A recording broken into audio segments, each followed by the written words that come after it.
Okay, is that all? Can you see that, Emily? Is that all right? Yeah. Yeah, that's great. Thank you very much. So yeah, as Charlotte said earlier, I'll just run you through the introduction. So today we're just talking about local nature recovery strategies and kind of the farmers and land managers group, what's expected within our project timeline.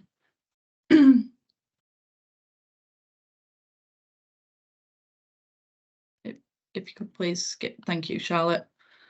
So yeah, I'll be running through kind of the introduction to the LNRS in terms of the regs and guidance, kind of what's expected from us legally and from DEFRA in terms of producing the LNRS. Then I'll go into kind of our governance structure, the groups that we want to engage with for the development of the strategy, and then our predicted timeline. From there, Charlotte will then take over and discuss the purpose of the Farmers and Land Managers Working Group, and then we'll move on to kind of what we need from you today in terms of extracting priorities and identifying relevant plans and strategies. So local nature recovery strategies are a new system of spatial planning tools. There's 48 areas across England that will be producing local nature recovery strategies, and this is with the aim to create a nature recovery network. But the LNRSs are the local context puzzle pieces that will help facilitate that national network. So there's two aspects to local nature recovery strategies. There's this statement of biodiversity priorities and the local habitat map, and both of those working closely together with each other will produce the local nature recovery strategy. So the statement of biodiversity priorities will identify local priorities in terms of habitats and species, identify ways that we can achieve those priorities, the actions that we need to take place, and they are referred to as potential measures. And then as well, that will then get mapped onto the local habitat map, which identifies areas already of importance for biodiversity, as well as identify areas that could become of importance for biodiversity and wider environmental benefits. And there's steps that we need to take to produce those. The initial mapping step, which is step 1, as you can see on the diagram.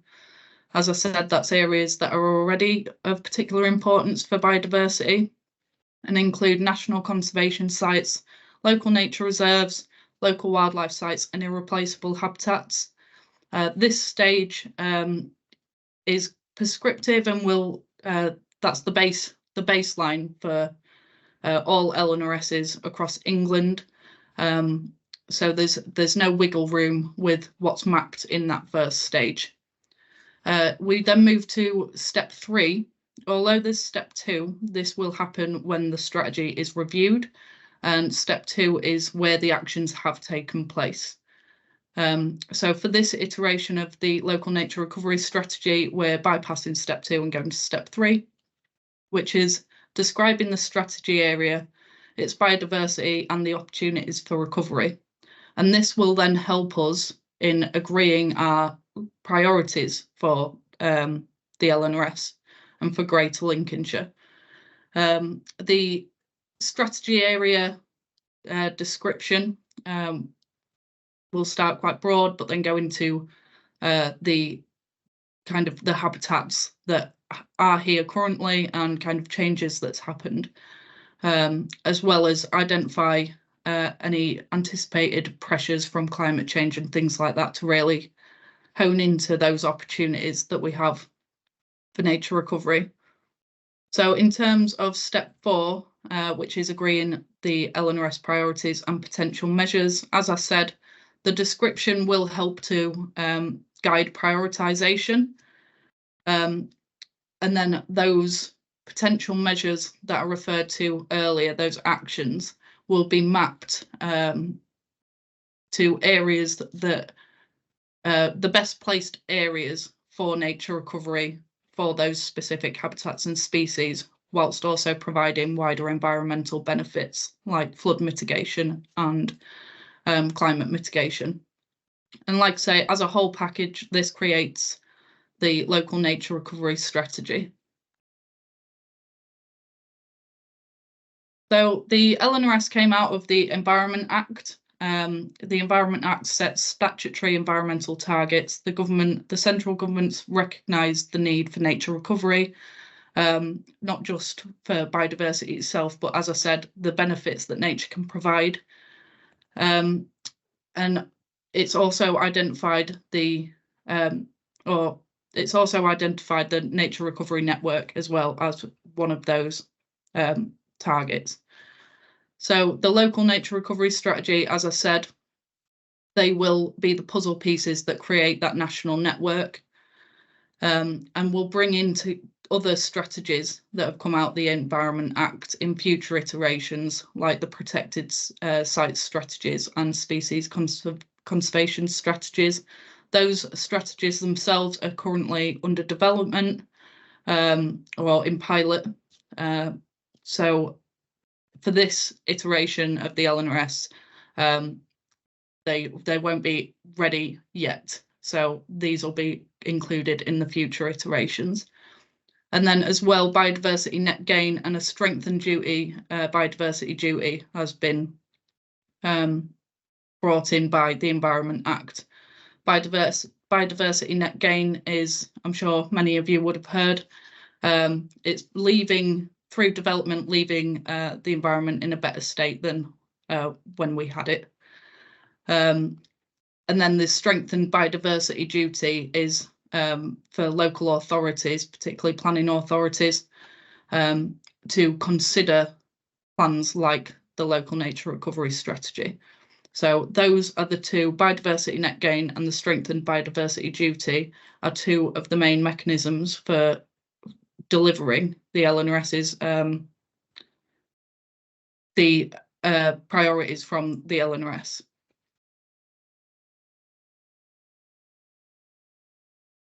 So when I was discussing those wider environmental benefits that nature can provide, these three are the ones that all LNRSs should be contributing to. So particularly mitigating climate change, improving the water environment and mitigating flood risk. So although there'll be some other wider environmental benefits identified, whether that's social, economic or environmental, these are the main ones that we should be contributing to through our strategies. So as I said earlier, the government's recognised the need for nature recovery, not just in terms of biodiversity itself, but the wider benefits that they can provide. And in the Environmental Improvement Plan, these 10 overarching goals have been identified. And as I said, the LNRS should in particular be contributing to improving our mitigation of climate change and as well reducing the risk and harm of environmental hazards. So the regulations and guidance were released in April 2023. The regulations set out what is legally required of the responsible authority in producing the local nature recovery strategy, and the guidance is guidelines to how the responsible authority will comply with those regulations set. And there's been through the regulations, the local nature recovery strategy is different to other strategies that have come before it. It has a requirement to involve persons and organisations in the development of this strategy, and the guidance also suggests it needs to be widespreading, so across different sectors.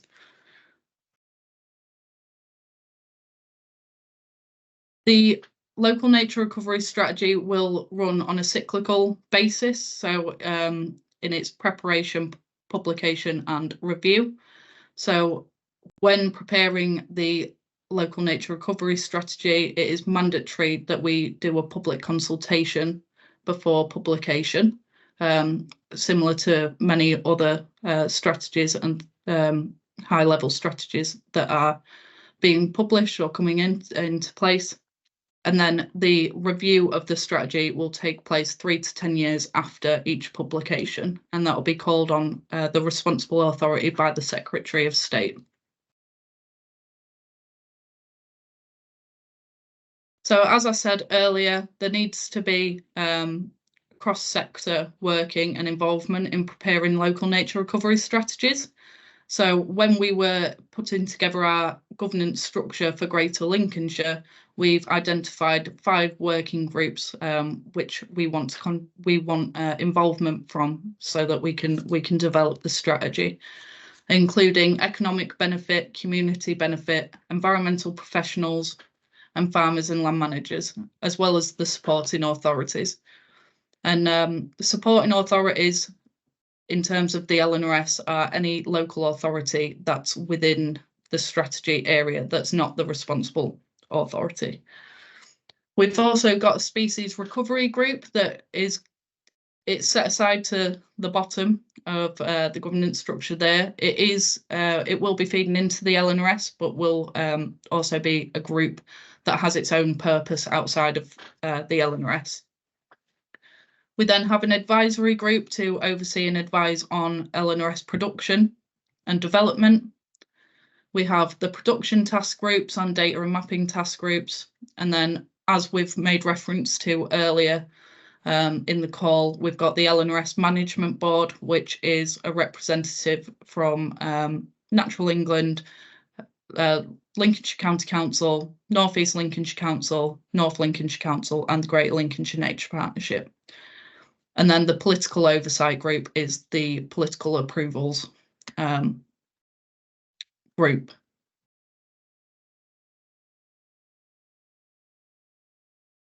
So this is our kind of rough timeline that we're working towards. So we've got the regs and guidance, which was released in April 2023. We did a few months of project planning and design, and then we started our engagement, and we plan for the engagement to run from September 23 to June 24. We have already begun some of our engagement. So in September of last year, we released a public survey, kind of relative to, it was a relatively short, simple survey to understand preferences from local people within the community across Greater Lincolnshire. And that ran until December. So we're in data processing time now. But yeah, the actual engagement will run until June 24. As well, in coinciding with that, we have the mapping that will also be taking place throughout this time, and has been taking place throughout this time, as well as drafting the local nature recovery strategy. We hope that the draft, the first draft of the, or final consultation draft, shall I say, for the local nature recovery strategy will be produced by August of this year, and then it will go out to public consultation in October and between October and November of this year as well, with the hopes that we reach the DEFRA target of publication by March 25.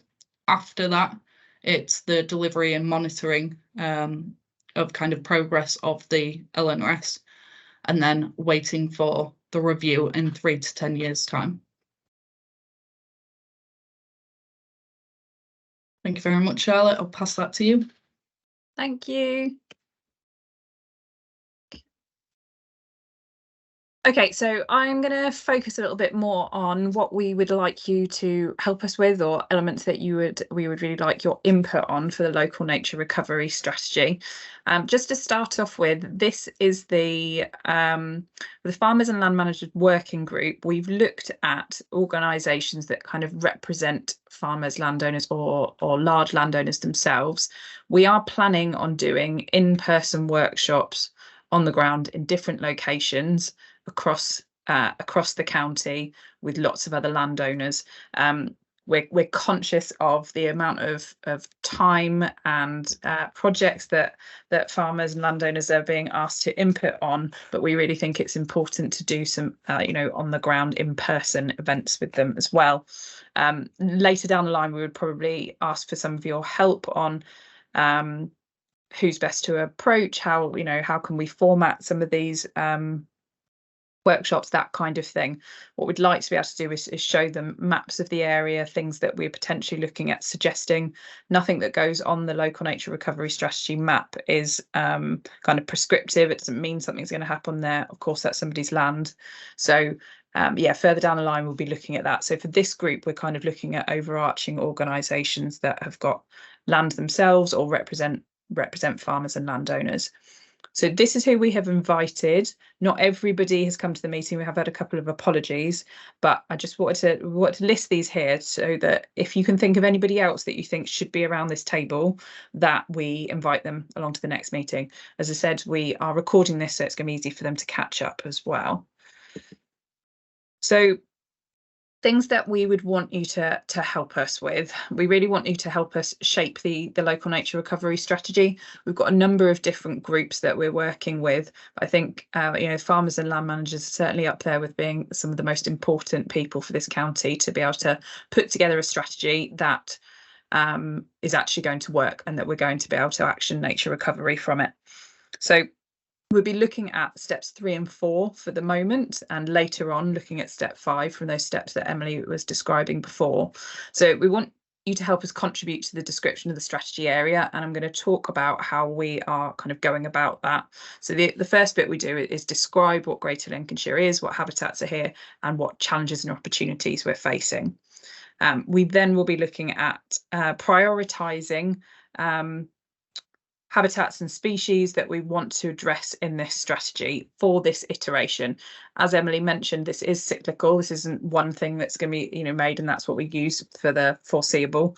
It's that we make this first strategy, we action that, and then we will be called upon within we've been given 3 to 10 years when the next iteration will be. So we will then keep cycling that, and it will be that different priorities will come up, and we will look at all the actions we've been able to take in the meantime. So we'll look at the strategy area, identify priorities and potential measures, so what we can do to be able to address these priorities. And then we're going to be looking at the local habitat map. There's a number of steps to the local habitat map. The first step is very prescriptive, and I'll show you what we have done for that already in a moment. And the second part is looking at areas that could become of particular importance. Now, I think it's going to be crucial here that we kind of sense check this with farmers and land managers, that we are suggesting things that could potentially work on that land. As we said, it's not prescriptive, no one has to do anything, but it gives opportunities, and it gives a steer of what could be done if a land manager was thinking about doing something positive for nature on their land. And then absolutely to consult on the LNRS as well, what we produce at the end for you to look through and consult on that at the end of the process. So as a bit of a kind of timeline, we are going to organise a number of meetings. We will be as efficient with your time as we possibly can be, and we're going to send out appointments for any other meetings that we are planning in the next week, so you have those all in your diary. So to start off with, looking at extracting priorities. So what the first task we're going to ask of you is, if you have any kind of plans, strategies, policies, priorities yourself that you want to be included in the LNRS, then please can you send them to us.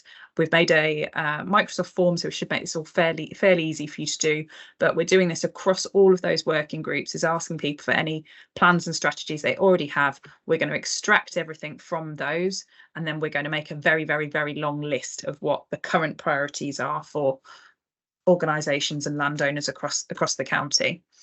From there, we're going to have to look at how do we prioritise. So how do we go from a long list, which we've got from lots of people across the county, to a shorter list of what we can prioritise for this strategy. So we're going to set some criteria. So we will shorten that list depending on a series of criteria, and that might be things like, is it a priority habitat? Can we see change within the next 10 years, etc., etc. There's going to be a number of different things, and we can debate what the right criteria are. We then go through the prioritisation process, and we will come from a long list of priorities to a shorter list. We can take that into looking at what the potential measures are. So how can we identify these priorities? And then we're going to look onto our local habitat map in terms of where could these potential measures take place in the county. So first step, this is the only step that I would say that we have completed at this point. So it's mapping areas of particular importance for biodiversity. So these are areas that are already important for biodiversity. So it's national conservation sites, local nature reserves, local wildlife sites, and irreplaceable habitats. The irreplaceable habitats part is what Biodiversity Net Gain defines irreplaceable habitat as. So Emily and I have been to meetings where there's been lots of debate about what irreplaceable habitat is, and what someone would say is irreplaceable in certain parts of the country might not elsewhere. But this has been very, very prescriptive. So this is the first bit of the mapping that we have done. So Charlie, working at the Environmental Record Centre, has put this together. And we have put all of those elements on it. This is the only part of the mapping that is really prescriptive. So everybody, all of the counties in England that are working on this, all the local nature recovery strategies will all be mapping exactly the same things. Now, it's not been prescriptive in terms of how you map them or what platform you map them on or how you do any of that, just what things we do map. So we're conscious to try and work with all of our bordering counties to make sure that our strategy kind of seamlessly fits into that national nature recovery network that Emily was talking about. But yeah, this is the only thing that is being very prescriptive. But as I said, the way you display it has not been. So the later on in the mapping, that is where we want input and engagement. This part is kind of the data we have is just displayed on there and been told exactly what to do. So moving on to steps 3 and 4. So firstly, we're going to describe the strategy area, look at its biodiversity and opportunities for recovery. So for the description of the strategy area, we want to look at different habitats, changes in range and distribution, look at species, looking at wider environmental pressures affecting the strategy area.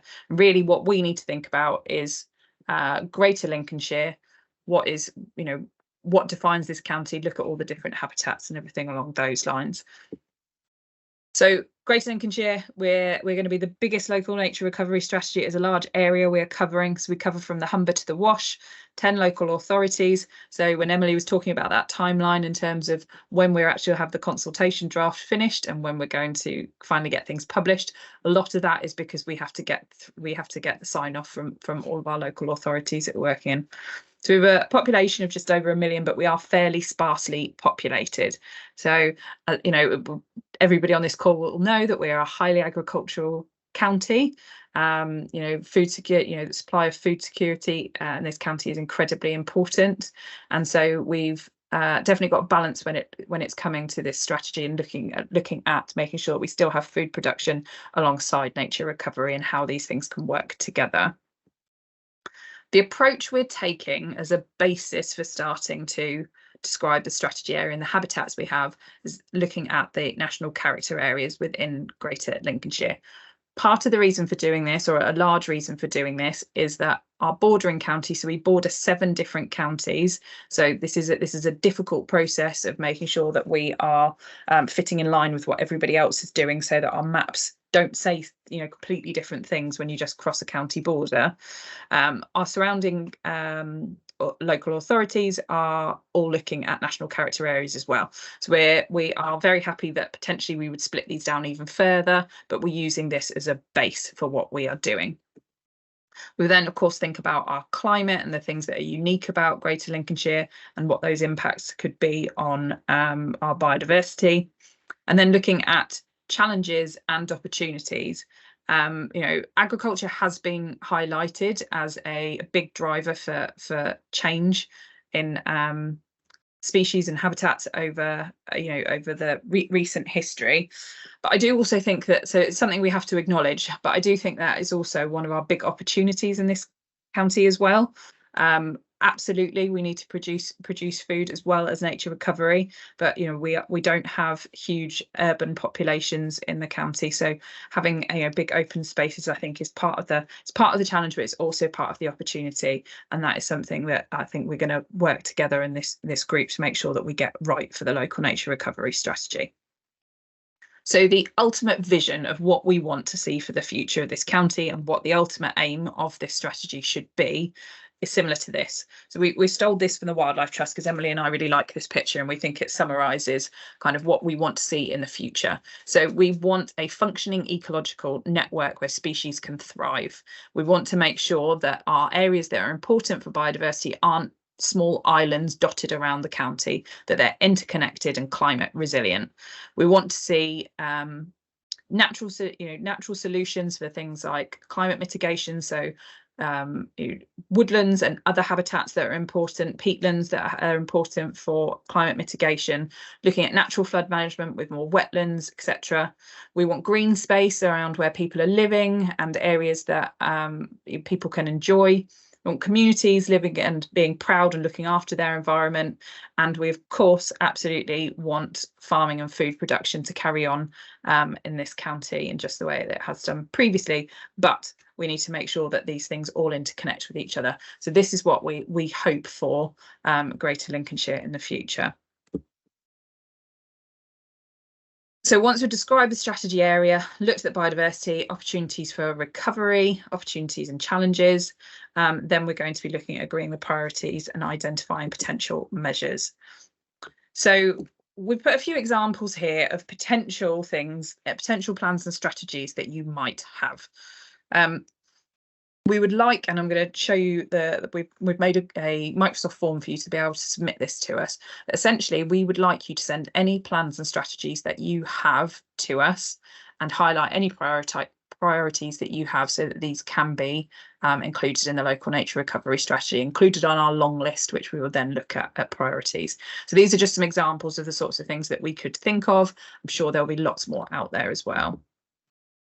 So this Microsoft form, it just asks a few questions. It's going to ask who you represent and what existing plans and strategies do you have, are you aware of that you have, and can you send those to us? If there are big documents and part of it is kind of a green strategy, then let us know, kind of highlight areas that you think are particularly important. If you've got things that are underway, then please let us know about them, and then we can we will be able to extract those. I would say that if in doubt, send it to us rather than leave anything out. But yeah, if you're able to kind of point us in the right direction, cut things down a little bit in terms of where your priorities and strategies are for nature recovery, that would be helpful, rather than sending us big documents and us having to read through all of it. We've got a lot of work ahead of us in the next 6 months getting all of this done. So also to let us know if there's anybody within your organisation that would like to contribute, should be made aware, should come along to these meetings, or if there's anybody outside of your organisation. I gave you that list of who has been invited. So if you can think of anybody else, we are really, really keen for this engagement to be widespread and we have the right people contributing to this. Also, there is a note on there that if any training would be helpful for you or your colleagues, you want us to give a presentation, tell people more about the local nature recovery strategy, then we are very happy to do that. So you can just note that down. We can work that out with you. So after this meeting, we will be sending out an email which will have these instructions. We're going to send out appointments this week for the rest of the meetings that we would like to happen over the next few months. And we will be sending terms of reference from this group. So just to basically lay out what would be expected of you if being part of this group, essentially. As I said, we will be as efficient with your time as we possibly can be. We know that this is just something we're adding on extra for you, but we do feel that this is an incredibly important strategy that we really want to get right, and getting the input of and the voice of farmers and land managers in this is incredibly important. So one of the things I probably haven't talked about in much detail is that we do have a website. So the web page is up there, but also if you use this QR code, it takes you to our link tree, which takes you to our website, social media, etc., etc. So the end of the local nature recovery strategy, we will have a document that is produced. That is what will be submitted to DEFRA. It will have snapshots of maps. it'll have our biodiversity priorities, etc., etc. And that is what we kind of hand into DEFRA. We will be keeping the website running after this, and we want this to be a resource so that we have online mapping on there, so that people can go on there, see where the strategy areas are, and we can also map progress as well. So as projects are happening, as things are happening on the ground, we can map as they're happening. So that'll be incredibly useful moving forward.